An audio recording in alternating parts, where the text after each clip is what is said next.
Omujumbe obugirango yamate gosa South mugirango omoske Silvanus Osoro ni gobono ega ababoliri abasae ngati bangainwa egere basalie ense yabo yanko yakwana ega omurubiri bogosira ebyombe imeye county ya Tana River.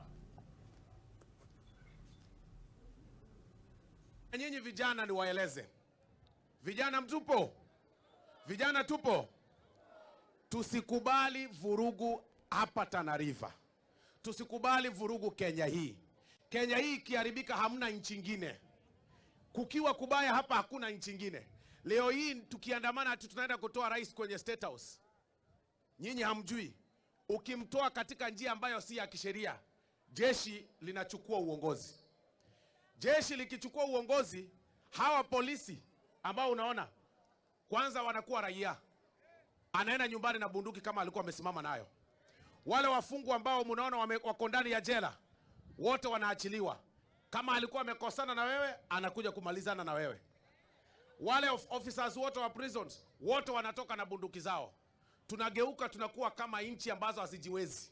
Kila mtu kwa kijiji anakuwa ya kwamba ako na bunduki na ujini ya nini. Hizi police stations zote hazitakuwa station, zitakuwa tu nyumba za vitu kutulia hapo. Ndio maana tunaambia watu, hamjui amani ni kitu gani. Hii maneno ya kusema sijui tunaenda kufanya sijui nini, sijui tunaenda kutoa rais, hiyo ni vitu za kitambo. Wakati huu kama unataka kutoa kiongozi uongozini, unaongoja miaka yake 5 inaisha. Unaenda unapigia yule ambaye unahitaji kura. Alafu zinahesabiwa. Alafu tunajua ni nani mshindi. Kwa sababu tukienda hiyo direction ambao vijana wameanza kuambiwa ati simama, andamana, fanya namna hii. Sasa ona, Jumatano waliandamana. Wakasimama Kiambu Road wakaandamana. Wakavunja maduka za watu.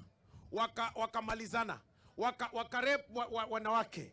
Wakataka kuingia kwa wasichana wadogo kwa shule. Wakafanya destruction. Watu wengine wakaumia. Jioni ikafika. Wakiimba tu sijui Ruto must go.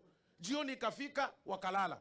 Tukaamka asubuhi tukapata bado Ruto ndio rais. Sasa wewe, faida yako ni gani? Ulikuwa unazunguka, unaumia, unajisumbua kwa sababu sheria hairuhusu vitu kama hivyo. Na hapa Tana River, mnataka hizo vitu ama mnakataa?